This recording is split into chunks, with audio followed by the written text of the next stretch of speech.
fundamentos epidemiológicos de una investigación cualitativa.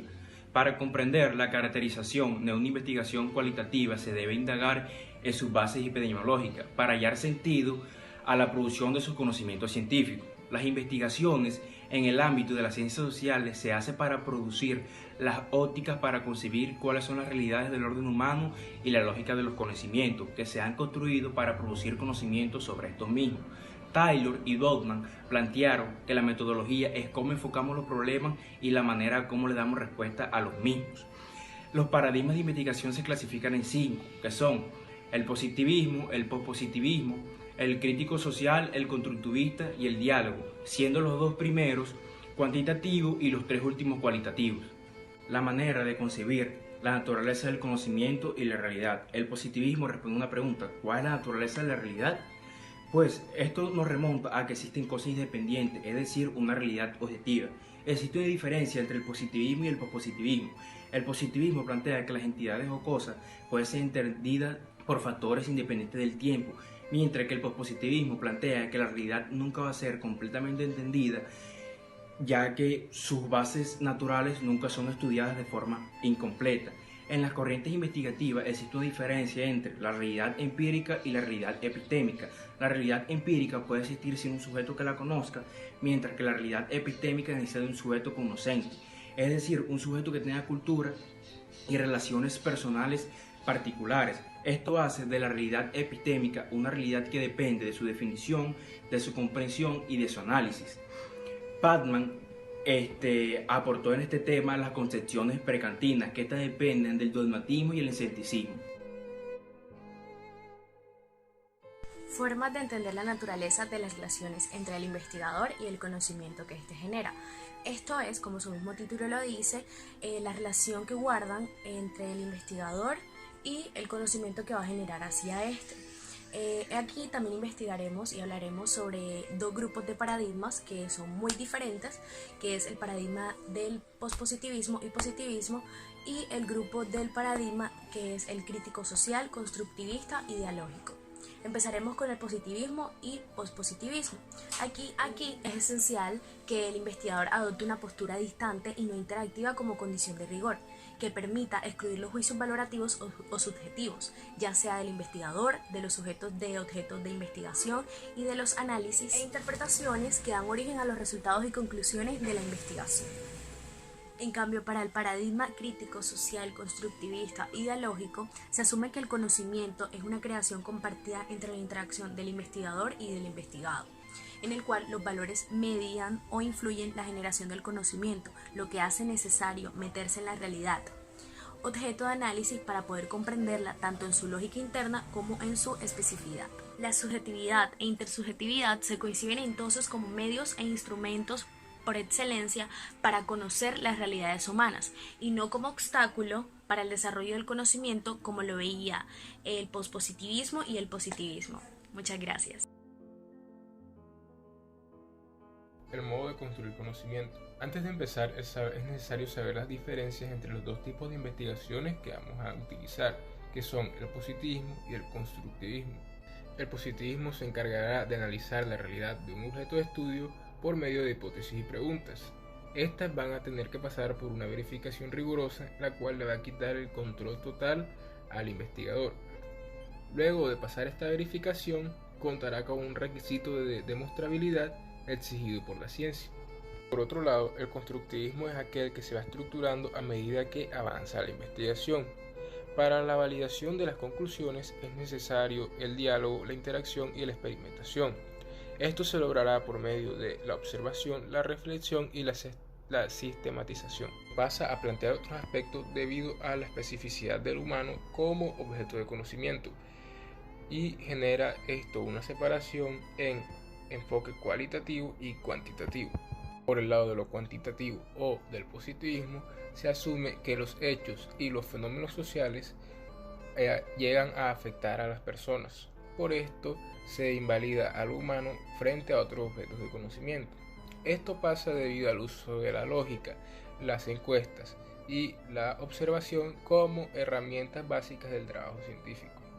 Yéndonos por el lado cualitativo o del constructivismo, podemos decir que se dividió en dos orientaciones, fenomenológica y la sociológica.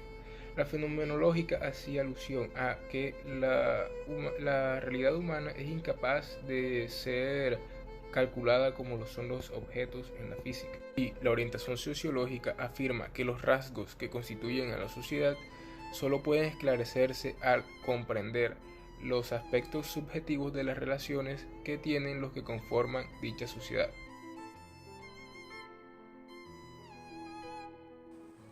Uno de los problemas críticos que se encuentra en la literatura de la investigación social cualitativa es la agrupación indiscriminada dentro de un mismo todo, es decir, no se establecen diferencias de las tradiciones filosóficas como la fenomenología y la hermenéutica, de campos disciplinarios como la sociología cualitativa, la microsociología, la pragmática y la etnografía, y de teorías antropológicas como el interaccionismo simbólico y la acción comunicativa.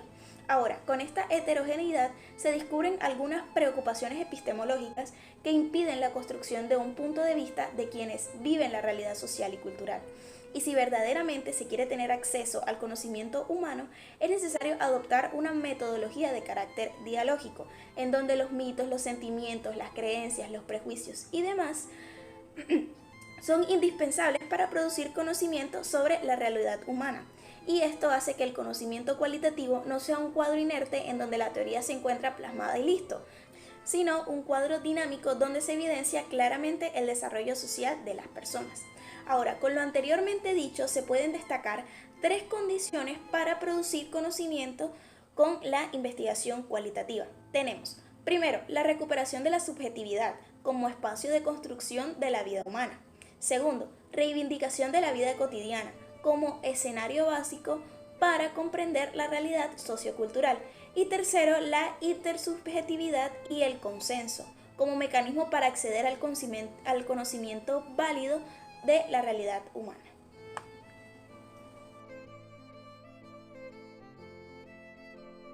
A continuación, vamos a describir los procesos de los que se hablan en el apartado Los momentos metodológicos del proceso de investigación cualitativa.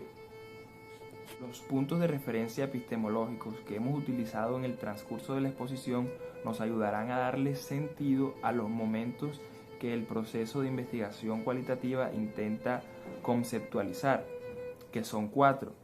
El primero es la formulación, el segundo es el diseño, el tercero es la gestión y el cuarto sería el cierre. El momento de formulación es el primer momento.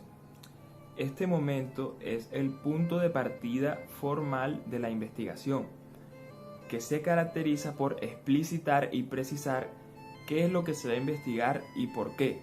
Entonces, según la lógica multicíclica, derivan de este proceso o de este momento 3 submomentos, que es el momento inicial, el intermedio y el final. El segundo momento a tratar es el momento de diseño. El momento de diseño describe la preparación de un plan flexible que buscará orientar el contacto de la realidad humana, que es el objeto de estudio, con la manera en que se generará conocimiento de esta. Entonces intenta responder 2 preguntas, que es ¿cómo se hará la investigación y en qué condiciones de tiempo y lugar será? Al igual que el momento de la formulación, el momento de diseño también tiene 3 submomentos, que es el momento inicial, el momento intermedio y el momento final. La gestión es el tercer proceso o el tercer momento de esta investigación cualitativa. Entonces, este proceso describe el comienzo visible de la investigación. Este comienzo se da por unas estrategias o unos medios que se utilizan, como por ejemplo el diálogo propio, la reflexión o las entrevistas. ¿Por qué esta forma de proceder? Porque se necesita el contacto directo con los actores de ese objeto de estudio, que sería la realidad humana. ¿Quiénes son esos actores? Nosotros. ¿Y por qué necesitan entendernos a nosotros los seres humanos, que somos los que conformamos ese objeto de estudio? Porque necesitan entender los problemas, las divergencias y las cosas que nos unen. Entonces, mediante Este planteamiento, o con base en él, nacen tres planos, que es el plano social cultural, el plano personal vivencial y el plano físico material. Cabe aclarar que el momento de gestión también comparte, pues como característica común con los demás momentos, unos submomentos, que es el momento de gestión inicial, el momento de gestión intermedia y el momento de gestión final. Por último, para finalizar este apartado, hablaremos del momento de cierre, que es de los momentos más importantes, pues todas las actividades desarrolladas en este momento buscan sistematizar el proceso progresivamente y los resultados de este proceso. ¿Cómo lo hacen? Lo hacen mediante la utilización de los submomentos, iniciando con el cierre preliminar inicial, siguiendo con el cierre intermedio y con el cierre final. Entonces, el cierre preliminar inicial comienza con la terminación del primer análisis derivado o de la recolección y generación de información. En esta parte de la investigación es necesario que articulemos o conjuguemos dos tipos de trabajo. El primero, que nos sirva como un elemento o un ejercicio de comprensión que materialice el acercamiento de los dos horizontes de destino de los actores de la realidad humana, y que también permita la participación del investigador. Este tipo de trabajo lo llamarán tematización interpretativa. Entonces, por otro lado, se desarrollará una tematización generalizadora, que es tarea del investigador. A esta se le llamará teoría sustentativa. ¿Por qué se le llamará teoría sustentativa? Porque se hará a través de una teoría formal que ya era existente, pero que también ayudaba a la investigación. Debemos replantear la ubicación que le hemos dado al plano cualitativo.